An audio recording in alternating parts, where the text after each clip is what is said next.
12시에 많은 참여 바랍니다.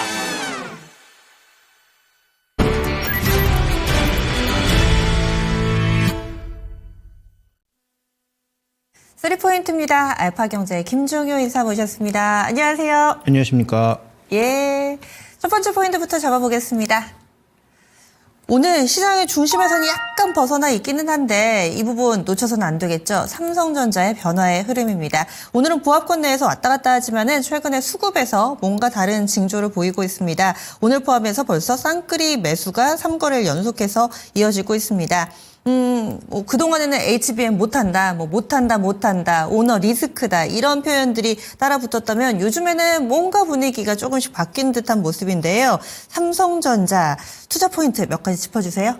네, 일단 지수가 지금 삼성전자를 봐야 되는 이유는 뭐 여러 가지가 있지만 지수가 계속 한 2,550 정도만 오면 코스피 지수 기준으로는 강한 저항에 부딪혀서 힘을 내지 못했던 구간이고, 그러면 뭐 여전히 종목 장세라고 말씀드렸고, 이 종목 장세를 종식하기 위해서는 결국 시총 1위인 삼성전자, 하이닉스, 삼성바이오로직스 이런 종목이 동시다발적으로 힘을 내줘야 되는데, 하이닉스는 조금 주춤거림이 있어 보이고, 그러면 지금 구간에서 좀 강세를 보일 만한 종목이라고 하면 삼성바이오로직스가 신고가 수준이니까, 그러면 저 밑에 가 있는 LG 에너지 솔루션이랑 삼성전자가 좀 힘을 내주면 그러면 지수가 상단을 돌파할 가능성이 높은데, 자, 지금 선물지수도 바로 그 저항선이 코앞에 와 있는 상황이에요. 그래서 어제도 굉장히 견조하게 돌파할 듯이 움직이다가 보합으로 옆으로 흘러버렸지만 오늘도 무너질 듯 하다가 다시 옆으로 오르면서 지금 버티고 있는 구간이죠.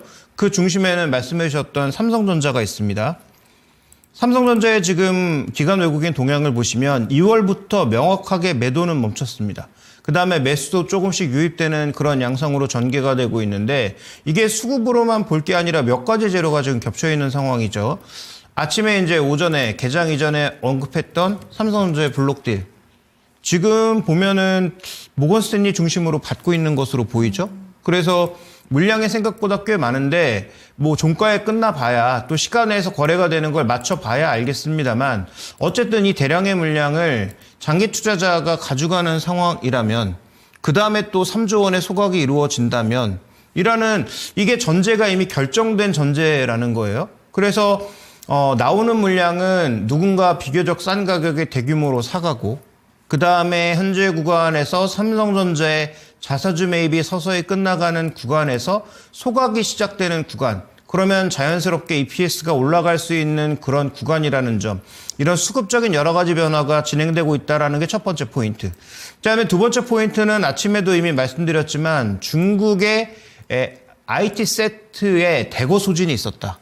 그래서 지금 중국으로 하는 레거시의 거의 대부분은 삼성전자가 거의 다라고 해도 과언이 아닌데, 삼성전자의 물량이 상당 부분 다시 늘어날 개연성도 배제할 수가 없다. 네. 펀더멘탈적으로 이익이 좋아질 수 있는 부분이죠.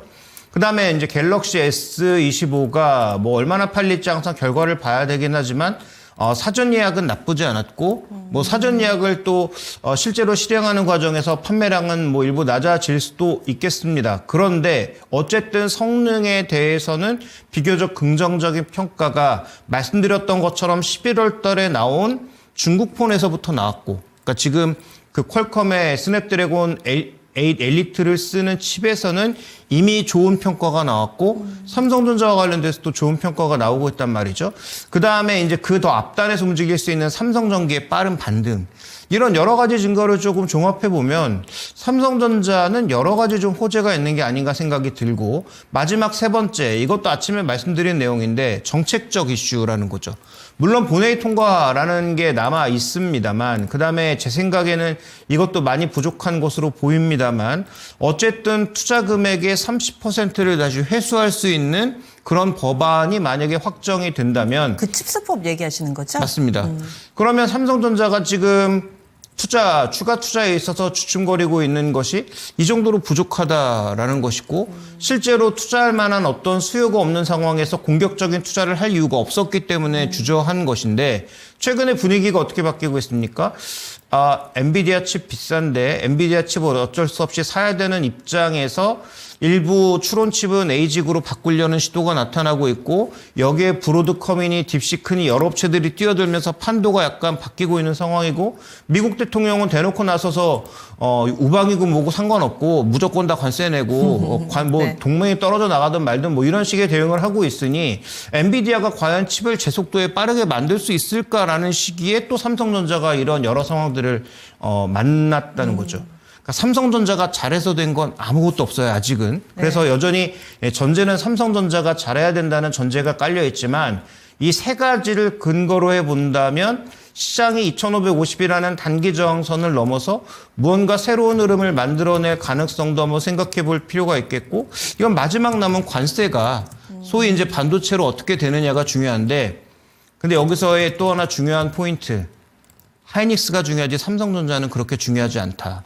삼성전자 상반기의 실적 상승이 만약에 중국향이라면 미국의 관세 부과가 생각보다 그렇게 충격으로 다가오지 않고 네. 오히려 하이닉스의 충격으로 다가올 수가 그쵸. 있다는 거죠. 네. 그래서 그런 부분들까지 생각해 보면 지금 삼성전자에 나타나는 이런 현상들은 우리가 좀 주목해 볼 필요가 있다. 분할 매수 관점에서 봐야 되고요.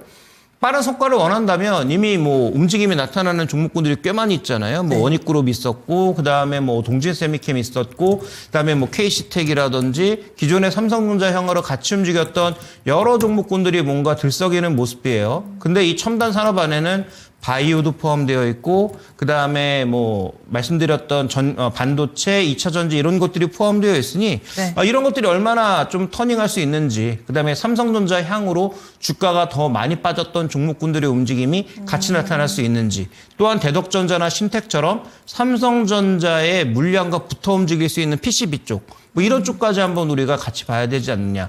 만약에 PC까지 본다면 코리아 서킷까지도 넣어서 한번 이런 종목군들의 움직임이 좀 빨라지는지 수급의 개선은 있는지 확인해 볼 필요가 있지 않나 이렇게 좀 판단하고 있습니다. 시장에도 운이라는 게 만약에 돌아간다면은 SK 하이닉스에 작년에 머물러 있다가 뭔가 삼성전자 쪽으로 이렇게 슬쩍 움직임이 좀 바뀌지 않나. 이렇게 삼성전자를 둘러싼 영업 환경이 조금은 나아지고 있고 우리가 관세에 대해서 우려를 했었는데 그동안에 SK 하이닉스는 워낙에 엔비디아 향이기 때문에 관세에 관련해서 굉장히 익스포저가 많이 열려 있는데 삼성전자는 상대적으로 좀 자유로울 수 있다. 오히려 잘 됐네. 뭐 이렇게 볼 수 있는 현재 상황에 대해서 분할 매수 전략이 가능하다. 이렇게 결론까지 한꺼번에 좀 내려주셨어요. 삼성전자 향 종목군들을 봐도 좋고요. 다음 두 번째 넘어가겠습니다. 두 번째로는 자동차입니다. 자동차 얘기 안 나눠본 지 뜸했습니다. 그도 그럴 법한 것이 뭐 이렇다 하게 거래가 실리는 것도 아니고요. 주가가 위아래 뭐 급등락이 나오는 것도 아니고 약간씩 좀 뒷걸음질 치는 상황 가운데서 관세에 가장 좀 많이 노출돼 있다. 이런 평가들을 받고 있습니다. 그렇다면 자동차주들 어떤 시각이세요? 네, 일단 시장에서 하나의 변화가 온다면 뭐 뒤에 말씀드릴 이슈까지 엮어서 미리 한번 생각해 볼 필요가 있는데 지금은 개별 종목 장세이긴 한데 이 개별 종목 장세에서 선택된 것은 엄청난 퍼포먼스가 나죠. 일단 로봇이 한번 연초부터 그랬고 그렇죠. 그다음에 지금은 또 조선방산 그다음에 오늘 또 전력기기까지 폭발하고 있는 거잖아요. 맞아요. 네. 근데 이들을 폭발시키고 있는 이슈가 뭡니까? 결국 이것도 트럼프예요. 미국 정부에서 조선은 우리를 원하고 있다. 그러니까 미국과 이미 연관돼서 미군 MRO로 움직이고 있는 두 종목 하나오션과 HD 현대중공업이 물론 실적도 따라주고 있지만 이런 모멘텀 자체가 주가를 폭발시키는 견인 요소고 그다음에 하나에어로스페이스가 결국은 또 추가적인 지분 확보에 나서면서 하나오션의 주가를 더 폭발시켰고 하나그룹은 그러니까 한 발 더 나아가서 야 방산이 육해공이 다 있네 이런 흐름과 함께 뭐 하나시스템이나 한화까지 전부 지금 터져나가고 있는 상황이잖아요. 그러면 이건 결국은 트럼프의 관세 정책에서 피해갈 수 있는 대표적인 업종이라는 점에서 해당 종목군들이 엄청나게 좀 부각받고 있다라고 봐야 되는데 그러면 관세가 부여되는 그 시점 자체가 하나의 또 터닝 포인트는 아닐까? 그래서 뭐 내일 정말 나올지 아니면 내일 안 나오고 또 이것도 뭐 지연돼서 뒤에 나올지는 알 수 없으나 만약에 내일 나오게 된다면 그로 인해서 준비된 그림 하나 보여주시면 코스피 대비해서 코스피가 그래도 올해는 버티고 있는 중입니다. 올해는 그렇게 혼자 맥없이 밀려내려고 하지 않았어요. 그런데 저 맥없이 밀려내려가고 있는 두 종목이 대형주 시총 10위 내에서 기아와 현대라는 거죠. 현대차라는 거죠. 그럼 저들은 왜 밀려 내려갔을까? 수급으로 보면 외국인 매도가 엄청나게 많았고요. 외국인 매도는 왜 나왔을까? 관세의 1대상이라는 거죠. 그런데 자동차는 선택적 대안이 너무 많습니다. 예를 들어서 현대기아차를 미국에서 관세 요인으로 인해서 덜 사게 된다면 사야 될 수 있는 그 선택적 요소가 너무 많다는 거죠. 대표적으로 뭐 GM포드를 포함한 미국 업체들이 가장 큰 수혜가 될 거고, 뭐 테슬라도 미국 생산부는 당연히 일부 수혜가 될 것이고요. 뭐 일본도 우리랑 보편관세를 맞으면 뭐 비슷하겠죠. 그다음에 멕시코를 통해서 가는 기아가 좀 더 타격을 받았다라고 볼 수 있을 텐데, 그럼 역으로 뒤집어서 내일 정말로 발표가 돼서 이 관세 발표를 보니까 현대차하고 기아의 실적이 올해 한 1조 정도 깎일 것 같다라는 게 확정이 되면 악재가 확정이 되는 거잖아요. 네. 그러면 명확한 숫자가 나올 수 있고 지금 계속적인 EPS 조정이라든지 밸류에이션 조정이 더 이상 필요 없어지는 거 아니겠습니까? 그런 관점에서 보면 자동차도 만약에 내일 미국에서 정확하게 한국 자동차, 현대차를 타깃팅해서 관세 몇 퍼센트 혹은 보편관세 몇 퍼센트가 확정이 된다면 이는 또한 악재의 정점이 아닐까라고 본다면, 최소한 시장이 밀리지 않으려면 많이 올랐던 종목군들이 급락하는 구간에서 또 다른 종목군들이 버텨줘야 되잖아요. 네. 그러면 최근에 강세를 보였던 뭐 바이오라든지 로봇이라든지 뭐 이런 것들 뭐 대거 밀리는 그런 상황이 있더라도, 예를 들어 삼성전자와 자동차가 올라오면서 버텨주면 생각보다 시장이 견조할 수 있다라는 거예요. 그래서 관세 이슈를 우리가 좀 부정적으로 보고 무조건 나쁜 이슈라고 볼 수 있겠지만, 저는 만약에 악재가 확장되는 국면으로 간다면 이런 종목군들을 좀 봐야 되는 게 아닌가 하는 판단이 들고, 그다음 또 한 가지, 관세가 정말로 부여됐을 때 관세를 피해갈 수 있는 자동차 부품주는 무엇인가라고 보면 이미 각국의 공장 지어놓고 거기에서 그 로컬 업체로 부품을 공급하고 있는 업체는 괜찮다는 거죠. 근데 개인적으로는 HL 만두를 계속 주목하고 있고, 이건 뭐 작년부터 계속 말씀드렸던 종목인데, 네. 제가 가장 주목하는 건 지금 HL 만두가 만들고 있는 이 서스펜션이에요. 그러니까 서스펜션이라는 게 차량에 충격을 흡수해 주는 거잖아요. 근데 최근에 이제 이 만두에서 만든 이 서스펜션, 소위 이제 댐핑 컨트롤이라고 하는 게 EV3에 새롭게 적용돼서 들어가 있는데, 나름 무거운 전기차임에도 불구하고 이게 우리가 차량이 뭐 이런 서스펜션이 너무 물렁물렁하다, 딱딱하다 두 가지로 구분하는데, 이게 적응형 댐퍼라고 해가지고 상황에 따라서 풀어주고 조여주고를 굉장히 잘하고 있단 말이죠. 네. 그래서 EV3를 실제적으로 타신 분들의 평을 들어보면 생각보다 굉장히 승차감이 좋은데, 물렁물렁해서 좋은 게 아니고 버텨줄 때는 버텨주고 그다음에 걸러줄 때는 잘 걸러주더라, 이런 얘기가 나오면서 그 부품이 어디 들어가고 있느냐? 지금 신고가 내고 있는 지리 중국차, 그다음에 비아디 이런 쪽으로도 들어가고 있고, 이제 국내에도 여러 차들에 들어갈 거고요. 미국의 GM과도 거의 20% 가까운 점유율을 갖고 있는 회사가 HL 만두입니다. 그래서 그런 측면에서 저는 HL 만두가 실적도 좋아질 만한 구간이지만 이런 관세를 상대적으로 피해갈 수 있는데, 부품 수요는 에이다스라서가 아니라 자연스럽게 늘어갈 수밖에 없는 그런 구조를 가져가고 있다라는 측면에서, 그 다음에 지금 뭐 조향장치 같은 것들도 차량의 종류를 가리지 않고 결국은 들어가는 거잖아요. 그러니까 그런 차원에서 봤을 때 각국에 잘 포지셔닝 되어 있는, 그다음에 현지에서 바로 생산 조달이 가능한 그런 업체가 누구인가를 보면, 그런 측면에서 또 저는 HL 만두도 한번 주목해 볼 만한 종목이 아닌가, 이렇게 판단하고 있습니다. 한 단계 안으로 들어가니까 조금 더 많이 보이는 것 같습니다. 현대차 같은 경우는 올해 들어서 딱 3거래를 제외하고 계속 팔았습니다. 그렇게 오랫동안 안 봤더니 이렇게까지 파는 줄 몰랐거든요. 그런데 정말 그동안 수급이 안 좋았구나라는 생각을 해본과 동시에, 뭐 서현이와나 화신 이런 종목군들은 차트 모양이 비슷한데 HL 만두만 좋길래 왜 그런가 궁금했거든요. 확실히 이 조금 더 기술적인 부분들, 그리고 또 전기차 내에서 꼭 필수적인 부품의 경쟁력, 이 부분이 또 주가 차별화를 만드는 요인이라고 많이 좀 강조해서 이야기를 해주시니까요. 자동차 산업 이해하시는 데 조금 더 도움이 되셨기를 바랍니다. 다음 마지막 포인트 넘어가겠습니다. 그렇다면 오늘 시장을 뜨겁게 달구고 있는 종목군들에 대한 결론을 지어보도록 하죠. 방산, 조선, 전력섭입니다. 사실 뭐 연초 한 1월, 2월 때 살짝 쉬어갈 때 그때 의견이 분분했습니다. 쉬는 거다. 아니면은 작년에 워낙에 오랫동안의 상승세를 보여줬기 때문에 꺾인 거다. 의견이 분분했는데 오늘 살아있다라는 점을 증명하고 있습니다. 그런데 이제 현재 시점에서 그렇다면 어떻게 해야 될 것인가. 투자자분들도 고민이 깊으실 텐데요. 김 이사님 의견 어떠세요? 네, 일단 뭐 작년부터 계속 강조드린 건 이들은 구조적 성장 업종이다. 그래서 좋은 가격에 샀다면 뭐 계속 들고 가는 게 맞지만 계속 강조드렸다시피 올해 연초부터도 많이 올랐지만 연초에도 말씀드렸죠. 이걸 신규로 사기가 그렇게 쉽냐? 쉽지 않다라는 거죠. 그러니까 우리가 차라리 그 차트 이런 걸 다 무시하고 그냥 관련된 뉴스에 의해서 호재가 나오고 있으니까 사야 되겠다라는 오히려 단순한 생각에서 접근하면 굉장히 심플할 수 있는데 주가 차트를 보면서 작년부터 올라온 그 추이를 보면 그 다음에 뭔가 뉴스 나와서 잠시라도 흔들리는 걸 보면 쉽게 살 수가 없단 말이죠. 그래서 저는 뭐 신규 관점에서는 여전히 이들 종목에 대해서 좋은 말씀을 드리기는 어렵습니다.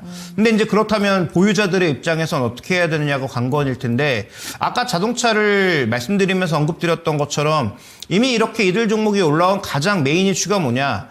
정책에서 자유롭다는 게 핵심이었다라는 거죠. 근데 정책이 결정이 돼요. 그게 호재든 악재든.